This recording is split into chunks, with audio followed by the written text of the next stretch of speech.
Hi, everybody. Hi, Facebook ladies. These are for my single ladies. I'm just wanting to create these little videos for you on a more consistent basis because I'm really passionate about helping you get some momentum. Um, because what happens is, you get into the dating game or you've been single for a long time and you can start to take some steps forward, but then you'll encounter a roadblock and which makes you lose time. You may be a couple steps forward, a couple steps back.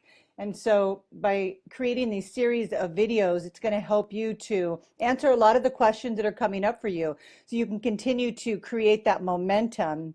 Because when you're creating momentum, positive momentum moving forward, you're creating an attraction, like a magnet of more of that. So the more wins you have, even if they're little, the better it's going to be for you, and it's going to help you with becoming discouraged, because I know that's a big thing when you lose momentum, when you launch a profile and you're the it girl and then it goes quiet, then you lose momentum and then your energy dips and you become discouraged. And so hi Tammy. And so I really want to support you with this momentum.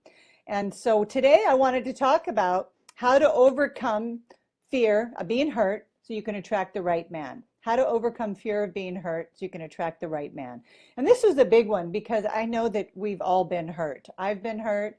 You've been hurt. If you're humans, you've had some kind of painful experiences that have probably have lingered, or they're buried so deep that you don't even recognize that they're there. Because what happens is when we get hurt, the natural thing is for us to withdraw, to close that part of ourselves off so that we can recover, regroup, so that we can feel safe.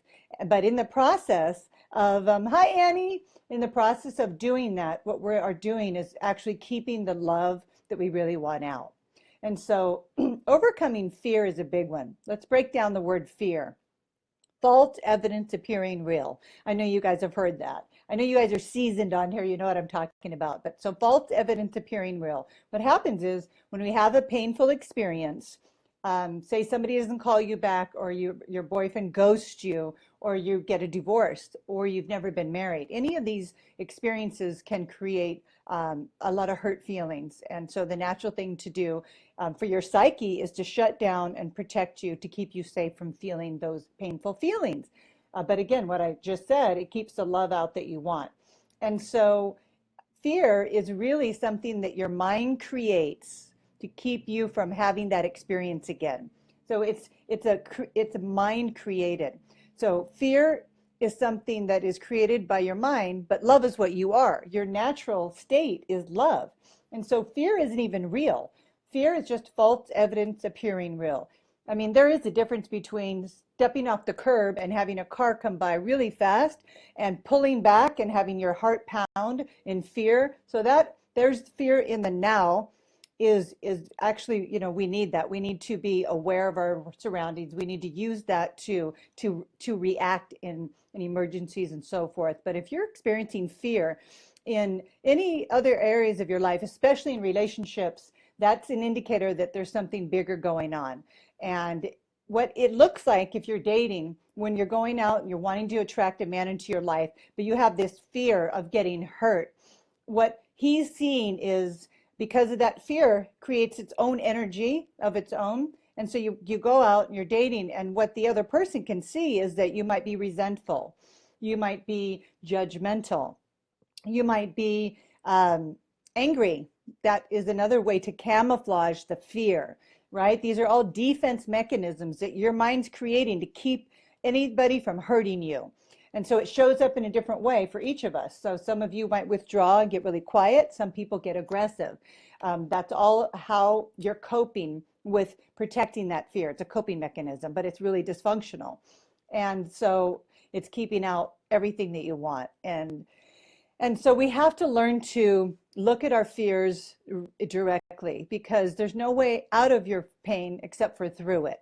So if you want to heal your heart and attract the right man to you, you have to do the work on yourself to do that. Because if you don't, what it's doing is, like I said, it's creating a magnet, right? It's creating a draw, because you're thinking about it all the time. You're thinking about what he did, and he did this, and this hurt, and I should have got this, and you're just going on and on and on in your mind, spending so much time thinking about what happened, why it happened. You're stuck in your story about it, that it creates a magnet, because what you focus on expands.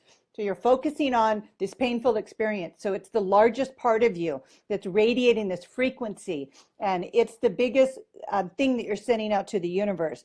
And so the universe delivers. It's going to give you back more of what you're thinking about.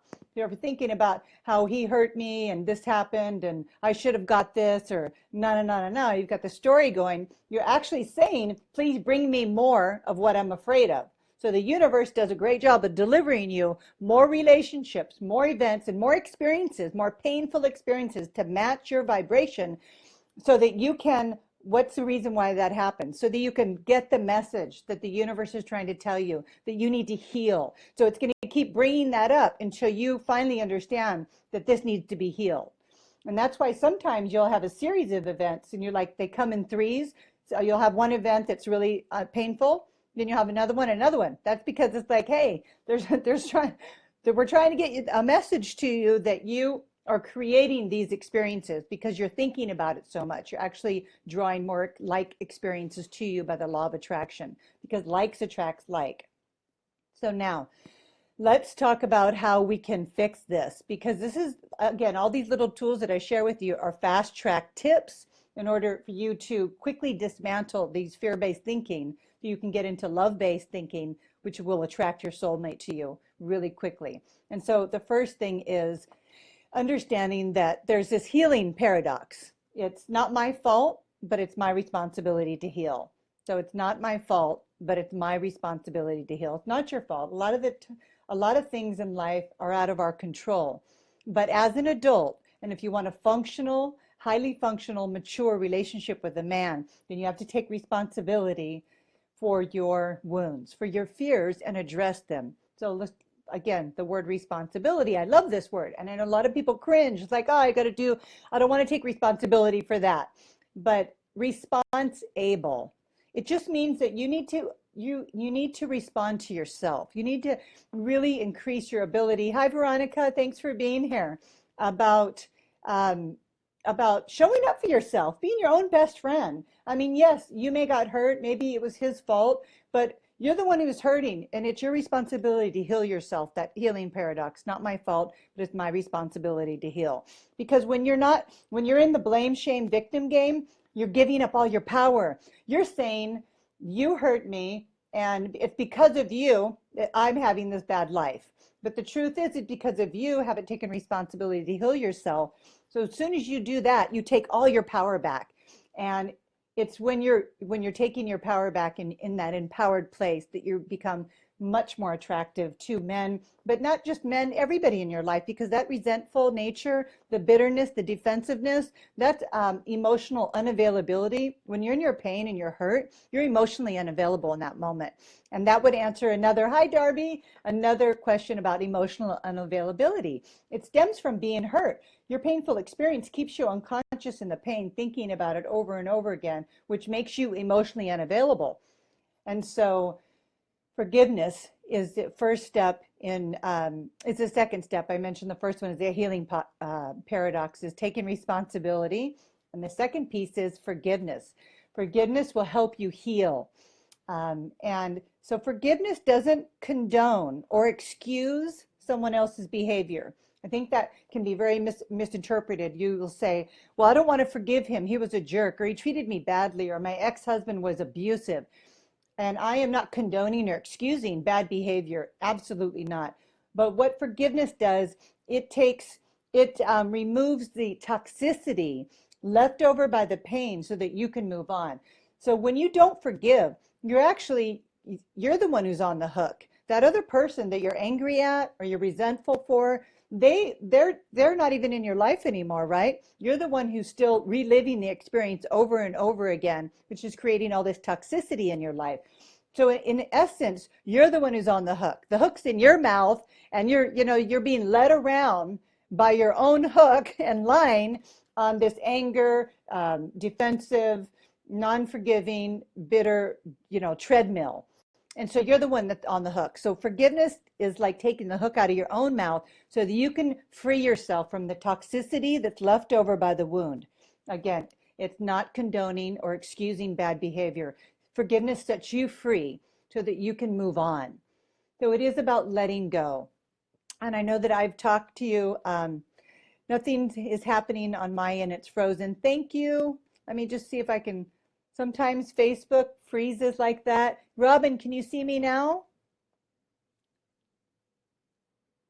Yeah, sometimes Facebook just freezes up and I'm not sure where it left off, but I would love some feedback to see. Um,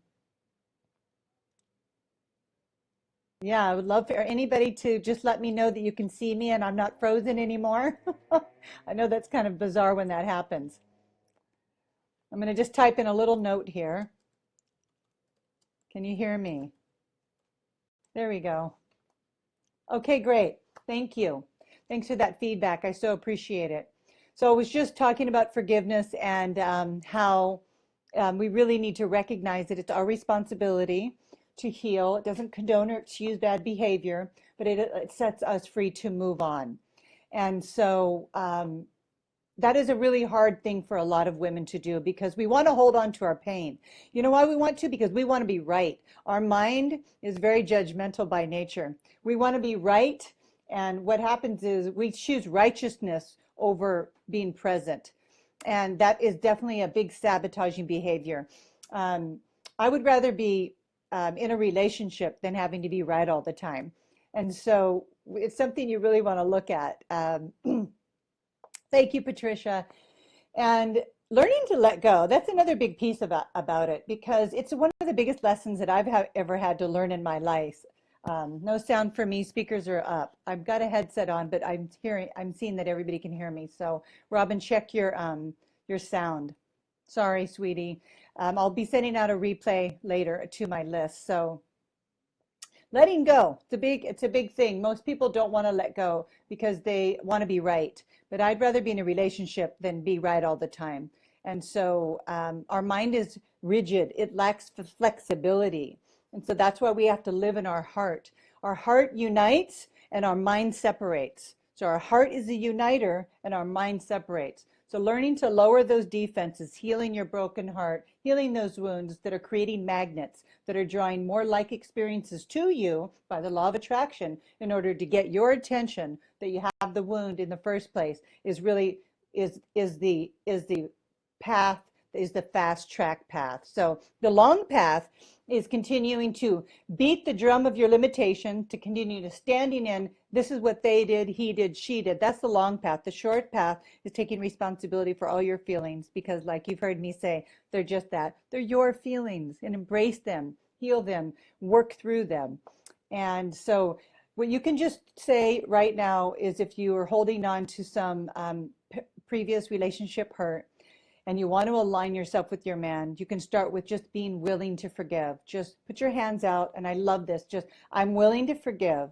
I'm willing to forgive. Just a willingness to forgive is going to put you on the path towards forgiveness and releasing yourself from the past so that you can become fully in the present moment and engage the men that are showing up in your life. Because ladies, they can see when just like when you go on a date and you talk to a man and he's going on and on about his divorce or his girlfriend that he broke up with, you can tell that he hasn't forgiven. You can tell he's still hurt. And what that does is lets you know that he's really not emotionally available to be in a relationship with you at that time. Even though he's a great guy, that's good information for you to pick up. Well, guess what, ladies? Men can see that too. They know when you are in that place of hurt because it's something that's very visible, right? And it shows up in how your body language shows up in what you say, what you do. It contaminates your present moment because you're not there. You're in your painful experience. You're going into your mind and reliving it, especially on dates. Maybe one of your dates will ask you, your relationship history. That's like a common thing that will trigger a previous painful experience. They will say, why were you never married? And I know that's a big trigger for a lot of women. And it's a good question. It's a valid question. Men would like to hear from you why you're never married. So you need to have a response prepared so that you can respond in something genuine, but nothing with a charge to it. So a response I could say is that, well, I was really, really passionate about my career and really spent the first part of my life focusing on that. And now I'm at a place in my life where I'm really wanting to call love in. And so here I am, I'm ready. What about you? Always, always, always ask that question back to the person across from you. Not only does that take the pressure off you, but now you want to hear what his relationship history is. And they're not asking for every story. They're asking for 2 sentences, just a nugget. Don't feel like you have to tell your whole story or explain yourself to a perfect stranger that you just met. So if you don't have any charge around that, he's going to be taking notes and recognize, wow, she's okay with it. And if she's okay with it, then he can be okay with it. And so, I mean, all of these things that I'm sharing with you today, forgiveness, making now the main focus of your attention, taking responsibility, learning about that healing paradox, they are all tools and that I teach in my Bridge to Love program. You still have time to join the program. We start next Tuesday. And in this program, it's really a 5-week condensed accelerated course to give you the momentum that you need, because what happens is you're so close. Some of you are just so close, and all you need is a push to get you to the other side. And this is what the Bridge to Love is all about. It's learning about these painful experiences and why they're creating an attraction and why you're attracting men that are emotionally unavailable. It's learning about how to forgive. It's learning about this healing paradox, how to become more present, how to become more irresistible, more feminine, but not changing your lifestyle. I'm a big believer in that. Everybody says, oh my gosh, I have to give up something to have something. Are you kidding me? I'm a big believer. You don't have to give anything up, but you might want to. But you don't have to change your lifestyle to do this work, because you want to just incorporate it. So incorporate it in your day-to-day routine, because here's the thing, mastery happens in the midst of life. It doesn't happen on some secluded mountaintop. That's renunciation. Okay, life is chaotic. Life is a roller coaster. You have to be the steady tree that I've talked about before. Your tree has to be unwavering. When the storm comes, the tree can't blow over, but a lot of you, you're falling apart. And I want to help you to grow some deeper roots and create that depth in you, so that when life is chaotic and there's a roller coaster, you don't fall down. You stand steady. And that's what a man's looking for. He's looking for that emotional depth and courage and bravery that you all possess. You all possess, just like a muscle, though. You haven't flexed it. You haven't known how. And that's why I'm so passionate about teaching you how, because it doesn't need to take long. This myth about you have to do years and years of work in yourself, it's not true. You just have some incorrect thinking. There's nothing wrong with any of you. You're amazing. And you just don't really know that yet. But I'm going to mirror that for you by mentoring you. And I think we have a question. Now that I'm taking responsibility, how do I handle the question, how long has it been since your last serious relationship? When it's been a long time, years. Okay, so that's a great question. Thank you for asking that, Annie. No problem. Again, all coming from not defensiveness. When somebody asks you a question and you feel defensive, like a mood a feeling like to defend yourself, that tells yourself, it tells you that you still have a charge around it. So good that you have these scripted, canned responses ready. So if somebody says, when was your last serious relationship? And so here's what you say. You say, I've been dating for the last several years, and I just haven't met anybody that's as fabulous as me. And maybe you laugh. Bring humor, bring levity to all your interactions. Say, but no, in all seriousness, I'm looking for someone very special, and I'm taking my time, because I know and I believe that it's going to happen for me. So I don't feel like there's any kind of rush or a time stamp on this process. And so I'm just letting things unfold organically and naturally. What about you? Boom. What about you? Always ask that question back, because then it's on them. And what they're hearing is she's content. She's happy. She accepts herself. She loves herself. She's not perfect, but she has a self acceptance that's very attractive. And I really like this woman, and I want to get to know her. And so that's going to draw a man more to you versus becoming defensive, right? And so being being honest and authentic in that moment. But again, not telling the whole story. He's not asking for your life story. He's asking for 2 sentences. And I think what happens with women is we overshare. Somebody asks us a question because we're women, right? We love to talk, but men are different. Okay, you can talk to your girlfriends like that, but men are looking for the bullet points. And so just give them the bullets in terms of your relationship history. It's truly none of his business since you just met him. When you get to know a man more, then you can reveal more. It's about boundaries, little bits. As trust is built, you would give more information over time as trust is built, because you don't want to give too much information and then have him take that information and turn it around on you. And that's why it's not a game and it's not a manipulation, but a high quality woman recognizes that there's information is on a need to know basis for appropriate for the relationship. And there is a little tool that I will teach you. So when you're thinking about what kind of information to share with someone, think about where they're sitting. Are they sitting above you? If it's a coach, a mentor, you can share everything because you have a trust already built in place. If they're sitting across from you, then you will share what's appropriate for that person who's sitting across from you. If it's a friend, then you can share more depending on their history. If it's a coworker, you're probably going to limit yourself to professional conversations. Now, if it's somebody below, that would be a child or somebody in a position who is emotionally not able to handle the truth, especially children, then of course you would give them a very condensed story. It's like, I remember when my son was in 4th grade, he asked, what was sex?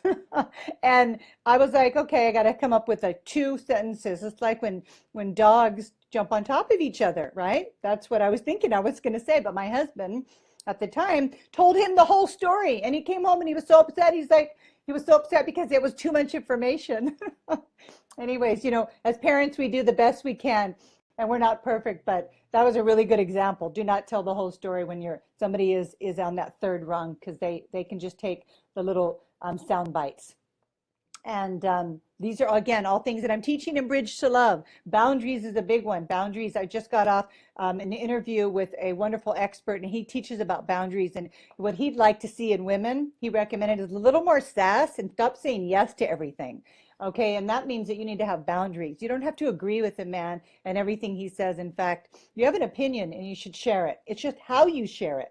Okay, using a feather, not a hammer. You don't have to hammer your opinion to a man. They're just looking for your honest response, and your opinion matters, but it's your delivery. Again, it's all about lightening up, and you can't do that if you're living in fear of being hurt. So first thing, and the most important thing I want you to hear on this call, is that you have to heal those wounds that are keeping you stuck. Fear is just false evidence appearing real. It's not real. It's just your heart hasn't healed. The sooner you take responsibility and heal those painful experiences, they will remove that barrier, that filter that's showing up when you're talking to men. It's going to like fast track you, exponential growth, take you from where you are now, quickly bring you into the moment where all your power is. So that's why this is so exciting to me. It is really that simple.